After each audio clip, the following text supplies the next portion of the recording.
My name is Ante Michelle George. You can call me the lady with the mic, literally. And I am more than delighted to be your host for this amazing event.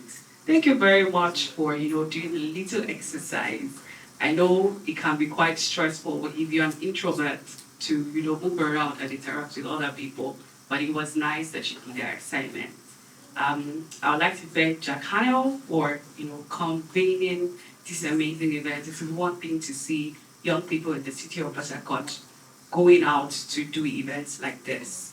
We have in our midst three amazing speakers, and you can already know from the way that they're dressed that they're very solid men. We have Mr. Ben in our midst. We have a representative of Uche Joan, which is Raphael Ben, also in our midst. I thought we were going to be happy. Are we excited? Are you sure we're excited to be here? So we'll be coming up our first speaker, our very first speaker. Who can guess? Take a wild guess. Take a wild guess. Raphael. Okay, who else? Who else wants to guess? Who else wants to guess? Wild guess. We have Mr. Ben, we have Raphael. So else wants to guess? Just one more person. Glenda, do you want to try? You know what to do.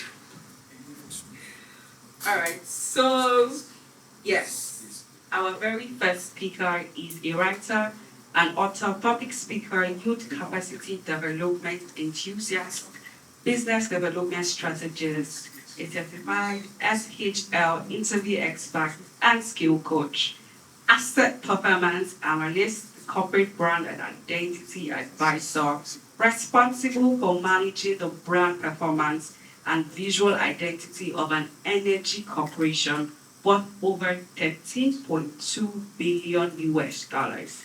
He is the lead facilitator of the Ben Apute Ochuko Company and the CEO of Abeco Global Media. Ladies and gentlemen, put your hand and let's welcome.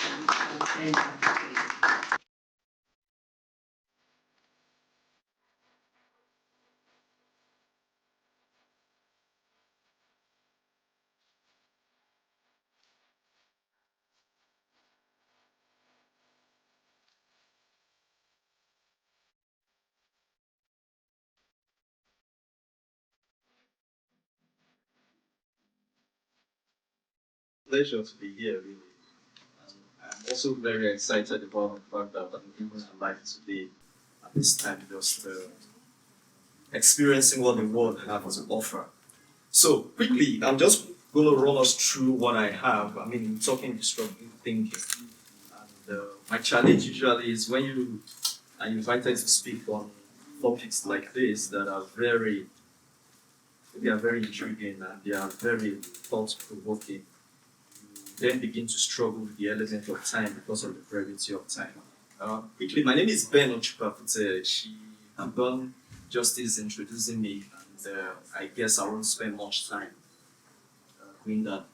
I'll try as much as possible to sort of question your thought process, share a bit of what I think is my thinking pattern with you as well.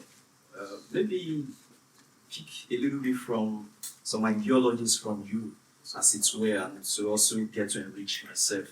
At the end of the day, the intent is to ensure that we spark a new generation of thinkers that will begin to look at things differently for what it used to be. So basically, I'm talking becoming a leader that creates and advances change. Becoming a leader that creates and advances change. If you pay attention to the title of the topic, you realize that there are very key elements in the words. Leader creates change and advances change. So quickly, I'm just going to speak to a couple of elements, and I just want to provide some structure to you. One of the things I'll be doing is because of the versatility and how wide the topic is, I'll just sort of touch on very critical element that I think will pertain to everybody listening, and of course, the demographics seated in here. So I'll be talking about career, a little bit about career, a little bit about corporate organizations, team dynamics. Basically, you can't create anything useful without team. Essentially, maybe a little bit about entrepreneurship, and lastly, which is my newly found love, talking about nation building. So let's go back to the basics. First off, what do we regard as change? What does change mean to you? For me, one of the methodology I prefer and adopt a lot when it comes to challenging the status quo, which is what the intent is today, is to begin to use the methodology of questioning. Just basically asking why or what. What does change mean to you? A lot of people have very diverse meaning to what change is. But I think at the bottom line of it is the fact that it is an alteration to what we're used to. It's basically, however you want to look at it, from the standpoint of career, from the standpoint of even your religious perspective, however you want to look at it, it's about change to what you are used to. So, looking at the society that we live in right now, we realize that we've experienced some level of change. And as a matter of fact, it pales in comparison, or what used to be pales in comparison to the level of change that we had before now. So before now, go back about 100 million years back, you realize that the earth was basically filled with what would be termed as the biggest innovation as at that time, which was angiosperms. Basically flowering plants. They were the biggest invention you can ever think of as at that time. The terra firma was basically combed daily by large mega reptiles called dinosaurs. And the sort of, this uber dominant animal sort of dominated the earth for as long as you can imagine. But after a while, 100 million years, something happened. It was the occurrence of the asteroid hitting the earth and destroying and taking away all of those mega reptiles because they were very large, very huge, and they were very nimble. You see, that whole change that happened within, as short as you can imagine, pales in comparison to the change that happened within the last 3 years of our life. Setting that background, we realize that first off, what we're dealing with is a whole lot. COVID-19, the proliferation of technology, crisis here and there, building all manner of, chaos, as you can imagine. Coronavirus, the war, corruption and the root of it, stress and all of those. When you have a combination of all of these things, what you begin to deal with is an acronym called VUCA. So what it means is we now live in a society that is essentially highly vocalized. Now VUCA is an acronym where V essentially stands for volatility, U stands for certainty, C stands for complexity, A stands for ambiguity. Forgive me because I'm going to be running. I have got a lot to say, and as a matter of fact, I'm actually got a flight to catch, so I need to quickly run. And of course, A stands for ambiguity. Now, this is what the society is very, very open to at the moment. We're highly vulnerable to these 4 elements. But one of the things I've also realized personally is the fact that at the bottom of it is deep disruption. So the society is not just vocalized, it's actually VUCA'd because there is disruption right at the bottom of it. And when you are faced with challenges like this, 2 things happen to you. One is the fact that, or a lot of things happen to you. One is the fact that you're going to have a lot of stress, confusion. You're going to have a lot of people facing with challenges that they never, ever imagined. And what that brings to fore is 2 major things: hopelessness and suicide. And why do you have hopelessness and suicide? Because those 2 are Siamese twins that are responsible for the destruction of what is possible, for the destruction of the future, and for the destruction of what it's meant to be. Well, thank God what we're talking about today is not destruction, but disruption. So, having said this is what a lot of people in the general space will look at and say, oh, this is what change means for us today. This is the implication. But here's what change means to me. So let me tell you what change means to me. First off, change is the only human equalizer. Miles Morrow said that. And why do I say that? Because change has the ability to reset the baseline. Change has got the potency to reset the baseline. So wherever there is change, the first thing that is going to happen is there is a reset of the baseline. Everybody goes back to the baseline. And how does that happen? I'm going to use this very quick example to explain that. In the midst of COVID-19 in 2020, when everybody, all world leaders were confused as to what exactly they were going to do, they didn't know how to engage the global community. A lot of people were shutting down their worlds, shutting down their borders, shutting down their economy, and it seems like the whole world was collapsing. People who understand how to create change and take advantage of change and advance the change that happens in their life were aspiring to become what we call the interplanetary species. So we got the likes of UAE right in the middle of COVID, jetting all themselves away to the Mars. We've got the likes of China do that as well. So what does that tell you? Despite the fact that all of these countries or continents or world powers hold significant power, they wield significant power when it comes to the control of the global environment, they realize that that is not, in the midst of the whole challenge, that is not the time to clip your wings and go home. It was actually the time to spread your wings and fly. So that being said, the second thing that I feel that change means to me is the fact that change bets greatness.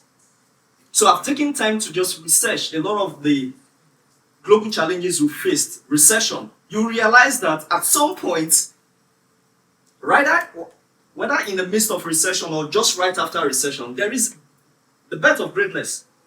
Take a look at the likes of GE, HP. Even the dot-com bubble, as impactful as it was in terms of changing the dynamics in our global community, it still ended up creating or betting change and betting greatness. So all of the bigger corporations you've had today, the Fortune 500 and all the likes that you can think of, they were all created or betted right in the midst of change. So what change means to me is it is time for you to bet greatness. What change means to me is that it is time for the baseline to be reset. Now, having said that, this is what I think the solution is. First off, we've understood the fact that we have a challenge as a society and as a nation, as a continent, to deal with change, and it seems like we don't have what the necessary tools to deal with it. But it's not just enough for me to identify the problems, it's also important for me to then say, what do I think is the way forward? What are these critical solution success factors, as it were? First, I understand that critically, and I share the same sentiment with a lot of people who believe in this, that number one, capacity development is quite important. Two, of course, you can't do anything without creativity and innovation. We are here today because there is strong element of creativity and innovation. And of course, lastly, you cannot do anything without the element of globalization. And visibility is very key. Good enough, the way the society is structured now, even if you think you are not visible, you are visible. Because people are paying attention and they are looking at you. Alright, so let's begin to ask ourselves critical questions. Remember, I said that my own style is such that I get to ask questions. Because I realize that there is nothing significant that can be created without asking critical questions. And the quality of questions that you ask bets or defines the quality of change or impact that you make.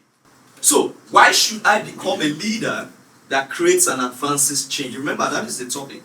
So it's not just enough for us to talk about all of these things and not really begin to address it from the standpoint of the reason they tell. Why should I even why should it be an issue for me to really consider and to start thinking about? First off, this is what I believe. It doesn't matter whether you are Jesus Christ, as long as you live on earth, you are going to live by the rules of Caesar. Now that has a lot of implications. It doesn't matter whether you're Jesus Christ, as long as you are on earth, you are going to rule by the rule of God, be governed by the rules of Caesar. And what that essentially means is either you are in control or you are being controlled. Whether it is deliberate, whether it is intentional, whatever it is you want to look at it, everybody is enslaved to something. But the beauty of it is you have the ability to decide what you want to be enslaved to. You might think that is not true. I think it's true because why? Moses had to live by the rules in Egypt. Daniel had to do that with Babylon. Nehemiah and Artaxerxes, even Jesus Christ with all the power and the disciples had to play by the rules of Imperial Rome. So if you think this is not the time for you to begin to create the change that you want in your life and to begin to advance it intentionally, then somebody's going to create a change that will get you on the track. And you're going to play by their rules. And essentially, one of the things you realize that we are blessed with leaders that have made impact, and how were they able to make impact? By creating and leading change. And one of them, which I quickly just want to touch on, is a person called George Washington Carver. A lot of us might not know him, but maybe it's somebody you really want to Google. That guy is a guy you need to really research. George came up with about 400 inventions from groundnut. So all of your groundnut oil, crop rotation, everything that has to do with agriculture that we study as an institution, that you go to a full institution to study, and the course of study was being invented by this single guy. So what has he done? He has been able to not just leave his name in the annals of history, but to change the course of life, and essentially stamps his name and just sort of immortalize himself. So you want to look that up. Now, that being said, quickly, what I'm going to do is to ask you this question. If it's important for us to, as leaders, create an advanced change, the question then is, how do I go about it? What are the metrics? Where are my areas of influence, so to speak? How do I address it? Do I just go into the world and begin to advance change? Where am I best suited? What are the structure, the framework that guides? Because if there's no framework, there's no guidance, you probably might not know what to do. You're just going to beat into the air, and before you know it, you've sort of exhausted your energy. And that's why Yogibera said, be careful if you don't know where you are going to, because you probably might not get there. And a lot of people don't know where they are going to. But interestingly, they get surprised when they don't get there.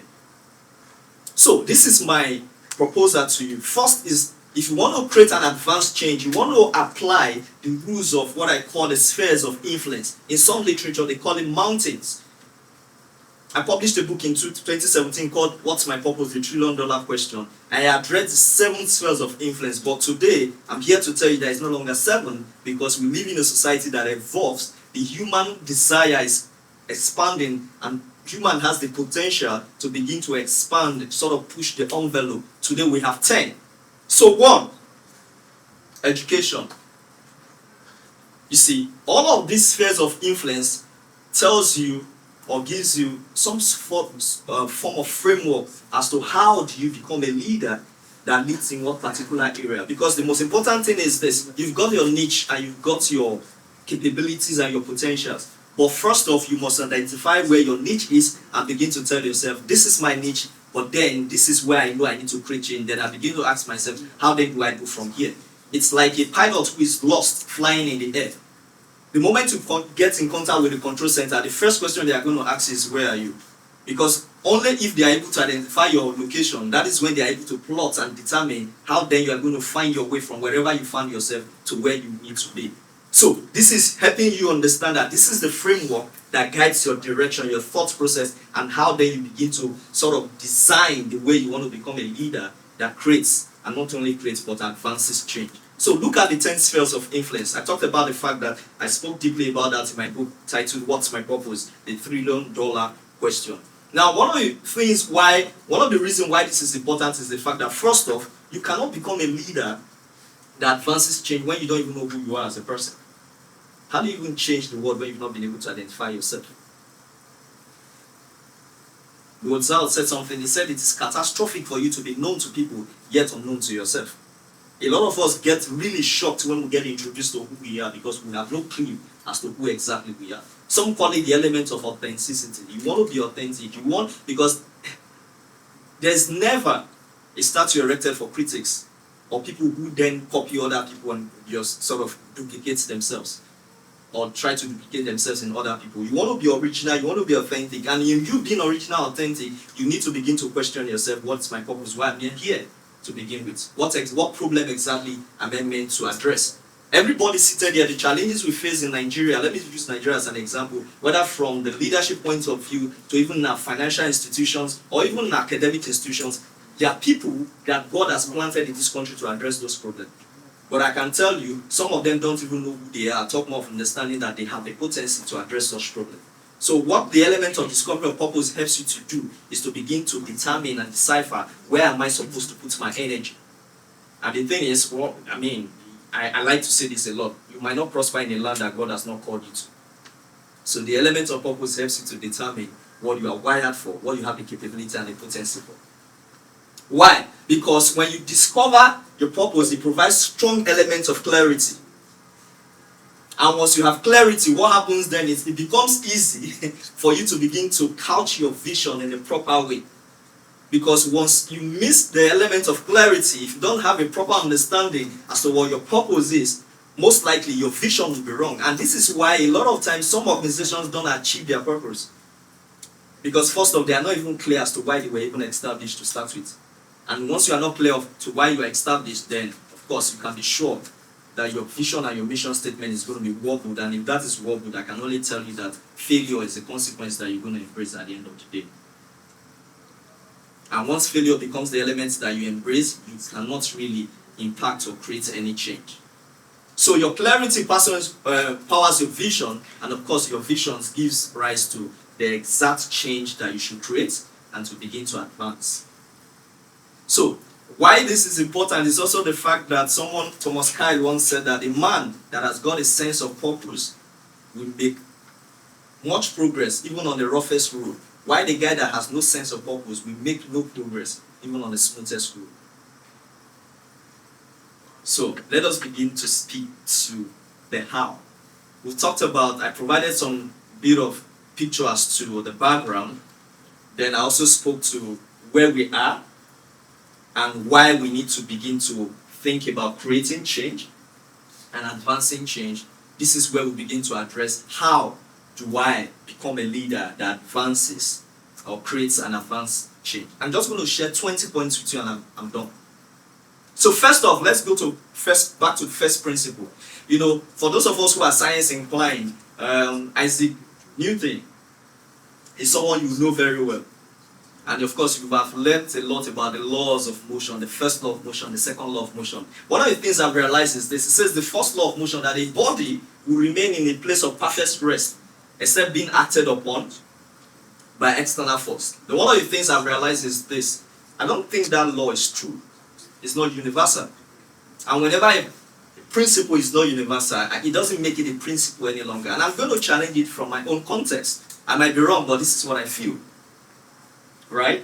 This is essentially what I feel. I'm sure your mind is thinking, that must be a bold step. But that's exactly why we're here. We need to begin to challenge the status quo and to begin to question certain things. And this is my reason.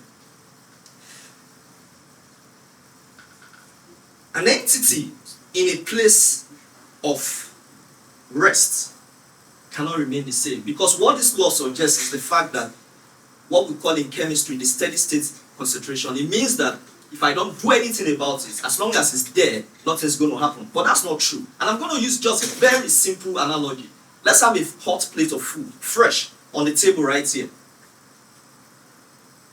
Then begin to allow the elements of time, pressure, temperature, work on it. What do you think will happen? In one day, you probably might not notice a change. In 2 days, you might not notice a change. In 3, you might not notice a change. So what happens? Over time, you're going to have a decayed food.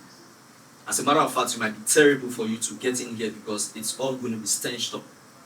So what that essentially tells you is, if you don't create a change in your life, 2 things. You are either appreciating or depreciating. There is no steady state concentration. 2 forces that governs life: appreciation, depreciation. Let's get that clear. That being said, that is more like the business, and I call it zero. This is nothing for it. This is not what we should be arguing about. It's clear. So if I'm to progress from there, how then do I begin to really create an advanced change? Number one, you must understand the fact that there's the difference between what is going on and what is happening. Or the difference between what is happening and what is going on. So if you want to begin to address that, you realize that back in the days, let me use the story of Africa and how we got to where we are today. Back in the days when our fathers in 1882 were at home farming and getting married to wives and increasing their merchandise, which was more or less the most noble thing to do as at that time, there were a certain group of people who sat down in Berlin and they decided to divide Africa among themselves.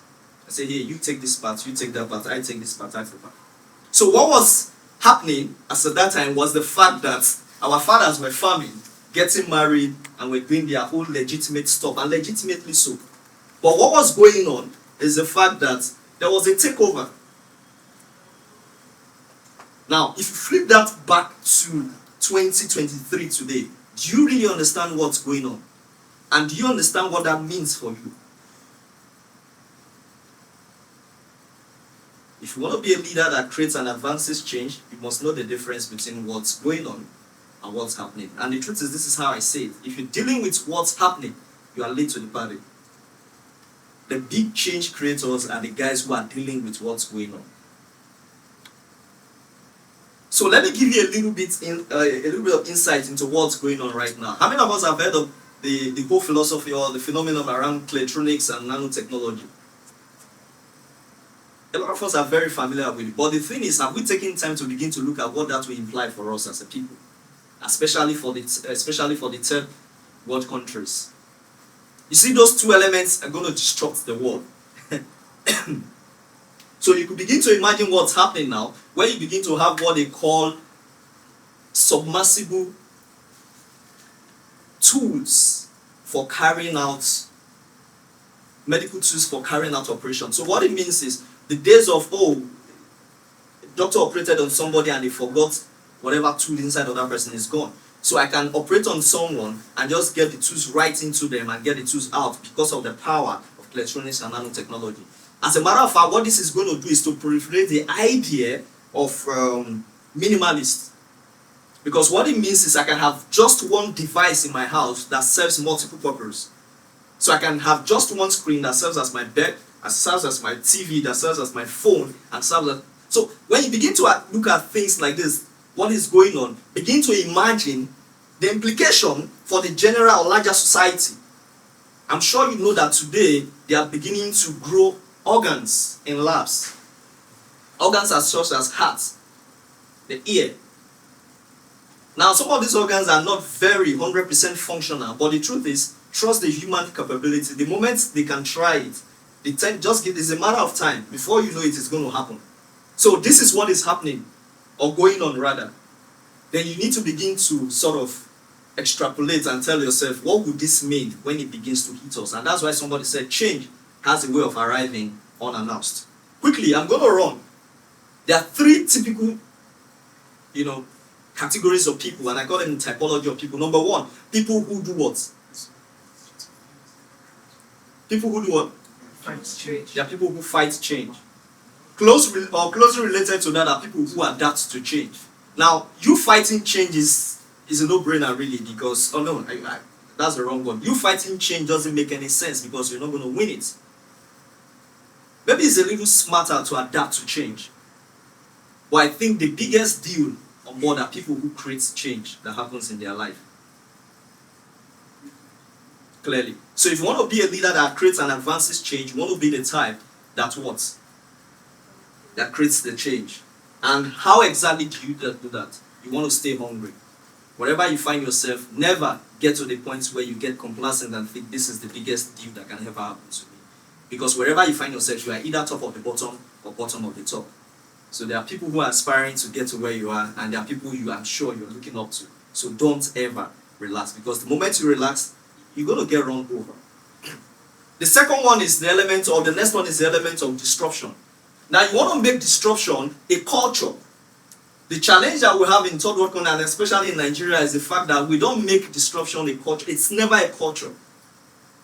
For those of us who are privileged enough to travel, you realize that you visit most of the Western countries. If you go there 2-3 weeks after, you realize that you probably might miss your way. Why? Because the guys are constantly thinking about how to advance their society, how to make things better for themselves. So they are constantly disrupting. They are making disruption the right way or the standard way to go in life. And as an organization, if you run an organization, you cannot deal with the element of failure without essentially making disruption part of your culture. Why? Because your culture is the only element that upholds your strategy. Because humans have the capacity to go the natural tendency. It is only culture that keeps you structured in such a way that you are able to uphold the pillars that brings about the realization of your goals through the implementation of your strategy. Now let me tell you a quick story about this pretty young girl who, just to tell you the fact that to buttress my point that really in Nigeria, we don't, even in our educational institution, we don't established or institutionalized disruption as a culture. She was in KG2 and the father was on school runs to go and pick her up. And by the time she got there, the teacher told the father that your daughter slapped me today. So the man was a bit shocked, miffed at the fact that this is a pretty young girl who at home is well coordinated and all of that. How did this happen? I didn't raise my child this way. And the man quickly questioned the teacher and said, please, can you tell me what exactly happened? So apparently what had happened was they've given her, the young girl, they've given her an assignment, minor so to speak, to provide on her notes, one of her notes on a page to attach the picture of the family on it. Now, for whatever reason, the young girl could not find a picture. Do you know what she did? She didn't engage the parents, she didn't ask, she simply drew them. And by the time she submitted it, the teacher was alarmed and she said, oh, she slapped me. So that was exactly what she meant when she said she slapped me. So when the father heard that, the father said, was that exactly what happened? He said, sorry, you didn't get it right. As a matter of fact, that is a problem-solving tendency in a child. You are not supposed to challenge that. You are actually meant to encourage that. Because do you know what exactly it means? It means that the child has got the right configuration so they understand that rather than complain about my problem, all I need to do is to look for the right solution. So imagine the kind of people that we are preparing for the future that is coming with the kind of mindset that we are providing for them. A mindset of when there's a problem, the first thing I want to do is to call for help. Have you tried fixing the problem yourself? You can't create an advanced change if you don't learn how to challenge the status quo. The next one I'm going to talk about is the fact that mindset is everything.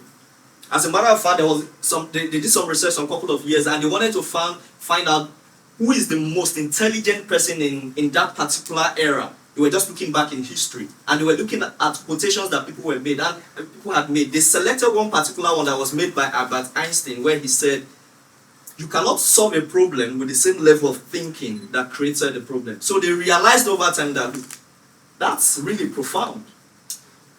And it takes someone who has got the right mindset to make that kind of declaration or assertion. So mindset is everything. So quickly, in 1962, when they bettered the idea of the moon shoot, and John F. Kennedy, the then president, was just sort of moving around the NASA station, and he encountered the janitor and simply asked him, hey, what are you doing? Obviously, you can see him. He knows exactly what he's doing. And the guy said, well, I'm helping to put a man on the moon. Now, you imagine yourself in that position. Would you have thought in that direction? The sad thing is, in this part of the world, we are never taught to think like that. Closely related to this is, rightly seated in the heart of London, is the St. Paul's Cathedral. Huge, magnificent architectural structure. You cannot miss it. And this was built by architect Christopher Wren back in the days. He designed it. And when the construction was going on, he dressed up as one of the workers and they never recognized him and walked into the yard. And he engaged 3 sets of workers who were doing 3 different things. He asked the first one, what are you doing? And the guy said, of course, you can see I'm cutting stones. He asked the second one, what exactly are you doing? And the guy said, I'm making a living for my family, earning 2 shillings. And he asked the third guy, what exactly are you doing? He said, I'm helping Christopher Wren to build a cathedral.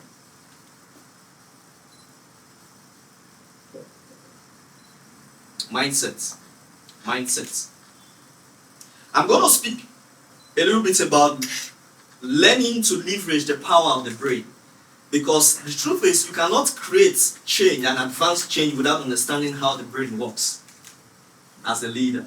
So let's get into it. How exactly do men learn and act? Because if you understand how you learn, you probably would then learn how to take advantage of those elements and use it to create the change that you want and advance it. So you have a tool called your brain, and research has proven that man has not been able to utilize up to 10% of the capability of our brain.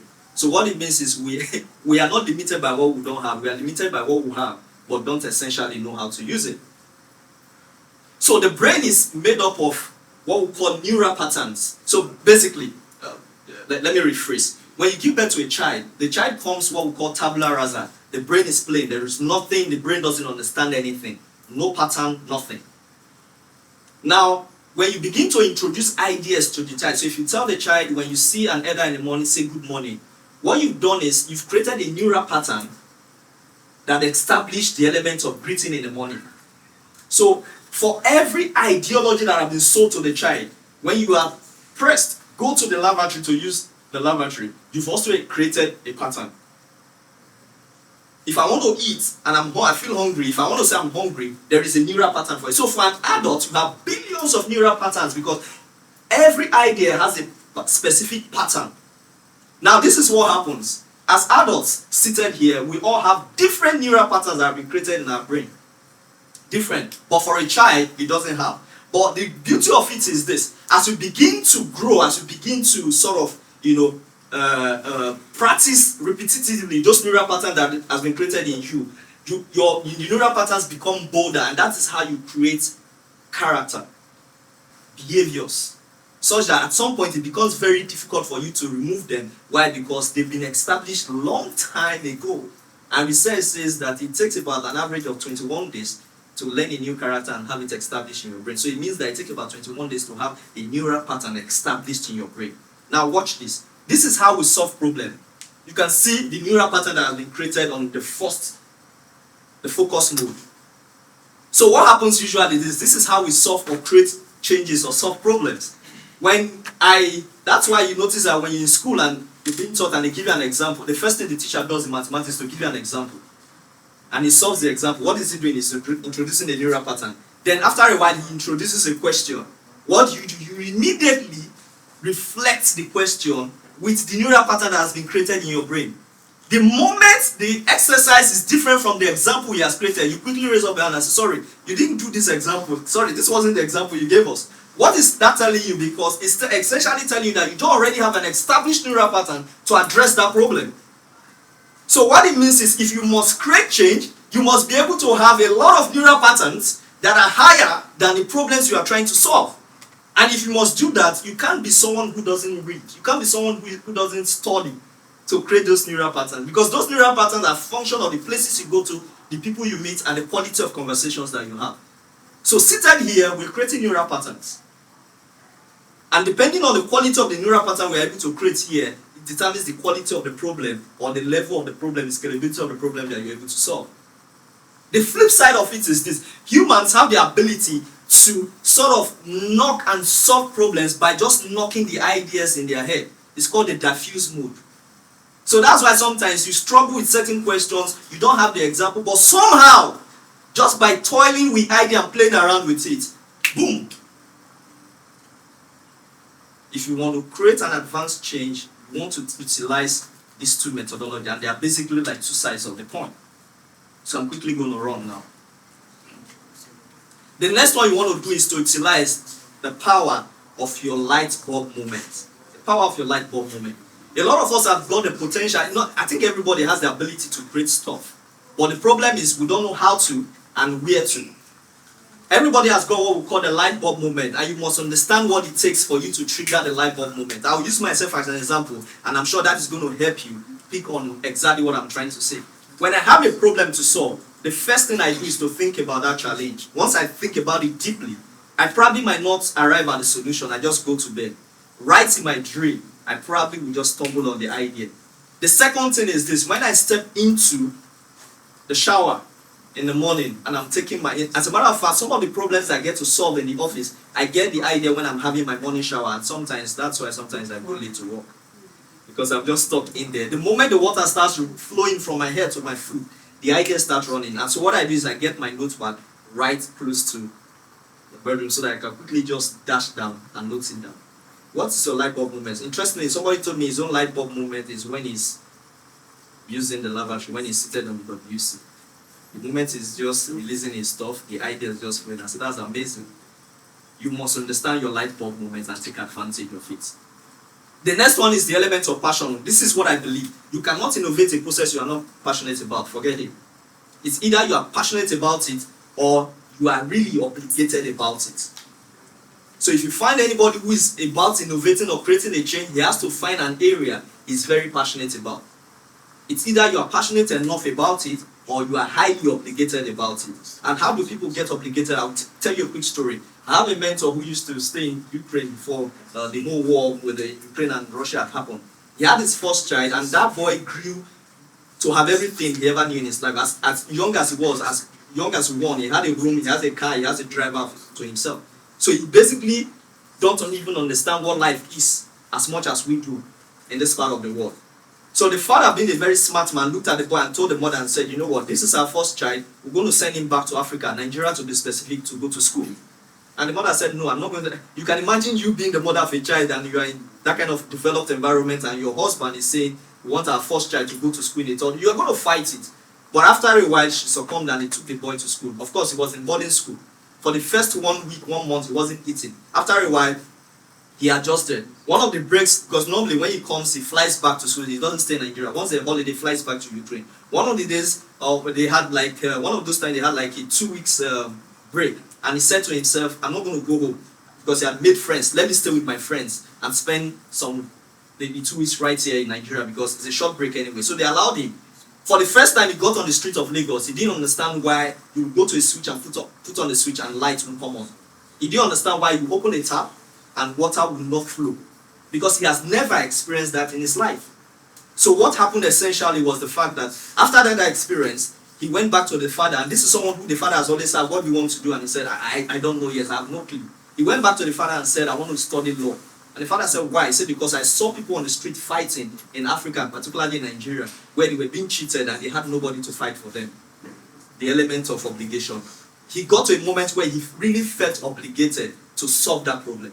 If you want to advance and create an advanced change, what is it that you think that you are highly obligated about?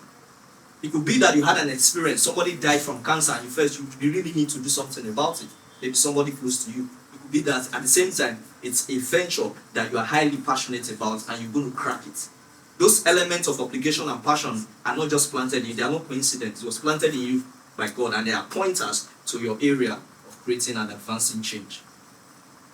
The escalation of commitment. You must play, and this is where business leaders must need to begin to take this. I wrote this in my second book, and it's been ready for almost 3 years now. I've been struggling with pushing it out because I probably think that maybe it's not the right time, but soon I'm going to push it out. The element of escalation of commitment. You cannot get people to begin to perform at certain level, achieve certain level of changes without strong level of commitment. And this is quite tied to us, closely tied to the element of passion. Amazon understands this strongly, so much that at some point in Amazon, they released their board statement and said they are giving people $5,000, depending on how long you spent in the organization, from $5,000 upward for you to resign your job. If you don't like your job, resign. Take the money and go. Do you know what that did? First off, it separated people who were wired for this kind of environment from those who only went there because they just got a job there. And for those who decided to stay, it's like doubling down on betting. For those who decided to stay, what they said is, oh, if I had let go of $5,000, $10,000 to stay on this job, it means that I have to be much more productive to get that value back. Escalation of commitment. The worst thing you want to do as a leader is to have people who are not passionate about your process run your process. What they will do is this: the best they can give you is commitment and not investment. And they are two different things. If I have two guys, one that is committed and one that is invested, if I invite them for a meeting, a committed guy will get here before the time. An invested guy will think, what would Oga need when I get to that place? He probably, oh, he's going to project. There's no extension there. I need to go with an extension. That's the difference between investment and commitment. You need to move people from the level of commitment to the level of investment. Commitment is the basis, investment is the big deal. The next one I want to talk about is the fact that you need to build a plane as you fly. Somebody once said the enemy of better, or the enemy of good, is better. Voltaire said that. So a lot of time we want to throw out ideas, but we're spending a lot of time just doing what they call analysis paralysis. I wanted the best. The new idea is this: if it's ready, it's already too late. If it's ready, it's already too late. Build the plane as you fly. You have the idea, start running with it. You will spread your wings and fly. You will develop the capacity as you begin to fly. But one thing I must quickly say to this is the fact that the idea, your basic minimum must be good enough. So don't just be in a hurry to throw out just trash because you think that you want to run. Because first off, we live in a very global world, and the demographic that we deal with today are demographics that have very short attention span. So the moment your first bubble doesn't cut it, they probably might not have the patience to come back to watch it again. So it must be good enough, but it doesn't have to be complete. Build a plane as you fly. If the Wright brothers have waited for themselves, for them to have everything complete before they go out, somebody would probably have beaten them to the race. You want to be the power blocks. It's an elementary level to discuss choices and say, this is my preference. The guys that lead and create and advances change are the guys that controls the choices. I'm sure you would know that the war happening between Ukraine and Russia today was well orchestrated. It wasn't a coincidence. Oh, somebody had built ammunition, somebody had built bombs, and those bombs are going to expire, and they need to create war. How many of you know that right now Russia has made much more than they've ever made in ammunition deals? Well, you need to understand that. That is the difference. These guys orchestrate those changes. It's deliberate. COVID-19 was never a coincidence. Somebody created it, and it was deliberate. So what change are you creating in your life? Are you being deliberate about creating change? So it is very elementary for you to be having a conversation with me and be discussing APC and PDP. The real power blocks only two. Whichever one you choose belongs to them. Whether it is picnic or 3 crown, the money is going to the owner anyway, because the same guy owns both of them. Whether it is Venza or Toyota, the same guy owns it. Oh, I drive a Venza. You're basically enriching the same guy. So be the power block. Now, this is what I feel, and this is where I begin to wind up. This is what I feel are the 3 critical disruption factors that you must pay attention to. Number 1 is this element of speed. Number 2 is the element of affordability, and number 3 is the element of accessibility. The moment you have these 3 critical elements together, you have the power to create an advanced change wherever you find yourself. You think I'm kidding? I'm not. Let's take a look at DocuSign. How many of us know the tool called DocuSign today? DocuSign is an electronic tool that basically helps you to sign documents electronically. So if you go to our government parastatals today, what we do is we basically move files manually from one office to the other, deliberately so that some people can arrogate powers that are nuisance in nature to themselves, just to prove that they are the bosses that run the blog. They move files. But this is a tool that helps you to simply just click on a button and you sign on your document, and it goes back to the guy who sent you the document without having to move your foot. And the guy doesn't have to leave his seat. The guy who created this thing, created it and just put a $5 for every document you sign. $5. Now you can see how much they are worth. What have they done? They provided speed, they provided accessibility, and they've also made it what? Affordable. No, now let's make it even much more sweeter. In Nigeria today, how many of us realize that for every 1,000 births in Nigeria, newborn baby, neonates, we have the death ratio is about 54 point something, 7 wherever, which gives you about 700 new babies death, neonate death every day in Nigeria. Now that's a big problem to deal with. Now, what has happened, just to bring to the fore this element of speed, accessibility, and affordability. Recently, somebody created this called the Polycap, Polite CPAP rather. This is a tool that has been in work for the past half of a century, about 27 years thereabout. But really, it's beginning to come to the limelight. Why? Because the professor that created it, Professor Hippolyte Amadi, just won the Nigerian Prize for Literature, worth $100,000. What did he do? He simply created a tool that helps to deal with the death of tiny babies that has the weight as low as 0.65 kg. You can imagine a baby that looks like a lizard and is able to do that by providing a technology that is solar powered and creates oxygen from water. So entirely free.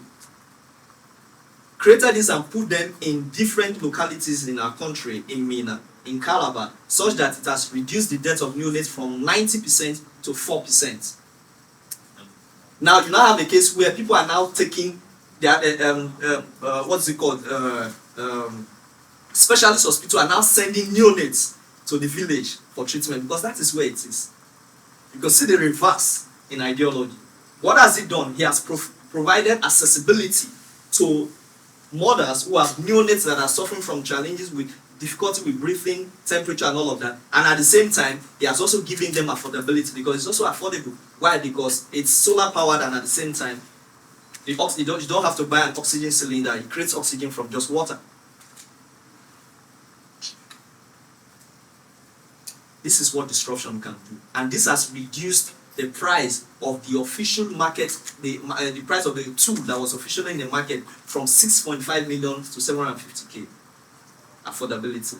You can't do this and not be a leader that creates and advances change. So quickly, let's bring it home, the idea of big cola. How many of us drink big cola? If you study big cola a lot, when big cola came into the market, they got a seed of about $50 million, which was, as at that time, I think 2018 was about 15.3 billion naira. That was the budget for advertisement of Pepsi. Now, are you getting my analogy? You are entering into a market where your entire worth was the budget of your competitor for advertisement. So what it means is Pepsi could have bought off Big Cola without blinking. All they needed to do was not do advertisement for that year, buy them and acquire them. Now these guys in 6 months became one of the highest shareholder of the market. And how did they do that? Speed, accessibility, and affordability. I will add a 4th element as I go next. What did they do? They simply made it affordable, they simply made it accessible, they simply made it what? Provided speed. And how did they do that? Simply, Pepsi's, they were all in their, what is it called? In the brewery. There's a name for it, I'm trying to remember. Where you store drinks, where people just go there and buy and all of that. The warehouses. But what they did was, they moved Big Cola to the guys who were selling right on the spot where you have potholes and traffic jam, and they built a kiosk for them. So when because the guy is interested in turnaround, so there's traffic is selling. The moment it's done, he's not ready to spend money to board a keke or a bike to the warehouse to go get Pepsi when there's Big Cola close by. So he goes to grab Big Cola and comes. And the moment you say, no, I want Pepsi, say Pepsi is not available. And you are thirsty. It's either you drink Big Cola or you face thirst. And people started buying Big Cola. You see what they've done? They built on the element of speed. They built on the element because, of course, it was cheaper. So they always tell you, organ are the same. Take this one, they're cheaper. And in 6 months, they took over close to 50% of the market share. But you see, what I've not mentioned right in the middle of that is the element of what? Collaboration. They simply collaborated with the guys that were on the street. If you want to really create an advanced change, you must be able to collaborate. The challenge you have in this part of the world is I want to build it alone and I want to own it alone. It doesn't make any sense. One of my friends would tell me something. He said, it is better for me to own 1% of 50 billion than to own 10% of nothing or 100% of nothing. Does that make sense? It's better for you to own 1% of 50 billion than to own 100% of nothing. You want to scale your idea, you got to collaborate. And for me, this is what I believe. God doesn't put both the idea and He puts the idea in your hand and put the money in somebody else's hand. Otherwise, you're going to beat your hand to your chest and say, I did it by myself. And He's also very interested in human interrelation. So you must be able to pitch and talk. And that's why the element of communication is very key. As I begin to round up, you must begin to consider the human at the end of your innovation, the human at the end of your change. A lot of us create change that will leave this world worse than it is. Especially in technology. There was a time I was speaking at the Google Tech Fest, and I was talking about the character code of a tech service. You must be able to create change that don't create change that destroys the society, create change that advances the society. That is what Warby Parker has done. Warby Parker is a company that produces glasses, and what they do is simple. They tell you, you buy for every one glass that you buy, glasses that you buy, you are donating 1 glass to an engineered person in Africa. And this is what gets us, the Gen Z, like they will say, attracted. Why? Because our consumption appetite and ideological construct is such that there needs to be humanitarian service at the bottom of it. A lot of people started following Wabika and buying Wabika's product. Why? Because it gives them the impression that for every glass I buy, I'm donating one to somebody. Always consider the human at the end of the change that you create and advance. You can't do anything without teamwork. I've said that, so I'm not going to spend much time on that. And as I begin to round up now, just say, you want to take the element of socialization, social facilitation. There is a study that says that in 1851, they carried out a study where they have young boys circle around a roundabout. They realize that for every time they go in group, they circle faster than when they go individually. So you want to leverage what I call the communal energy. Leadership is key, and leadership is about people. And one of the things I tell people is this: the reason why you are a leader is not that your organization should get the profits. No. The reason why you are a leader is that your organization can impact lives. Profitability is a consequence of impacting lives. So the moment you put profitability forward, you are going to use humans as tools rather than use them as impactful change transformers or change makers. So people is very key. And you must understand this. A leader, first of all, touches the heart before he requests for a hand. So you want to use people, make impact in them. People don't build business. No. People build people, and the people they build in turn helps them to build their business.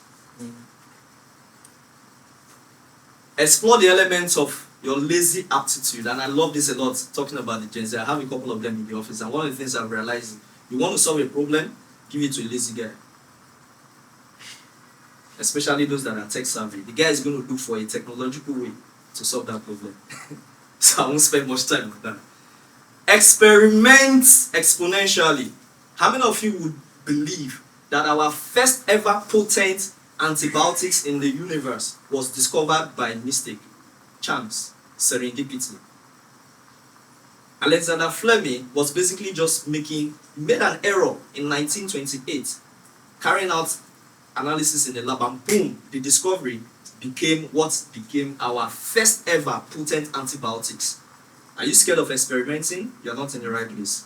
Find yourself in a place where you always experiment to no end. Experiment, because you never can tell what the result will be. The power of solitude. I've realized that all the greatest people in the world never created anything big except for the fact that they tapped into the power of solitude. Nelson Mandela.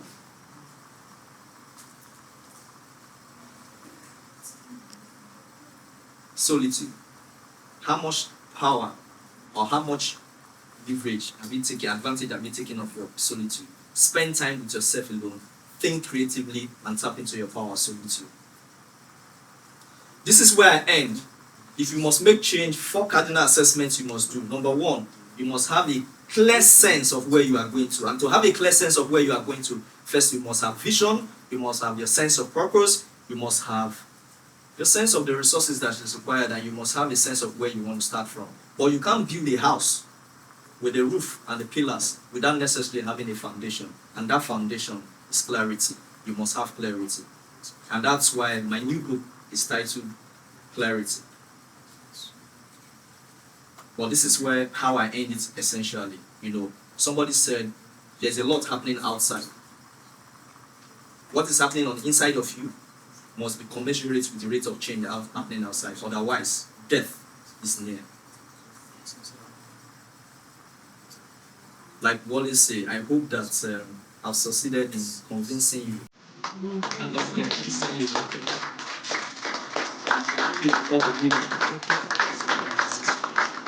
Thank you very much.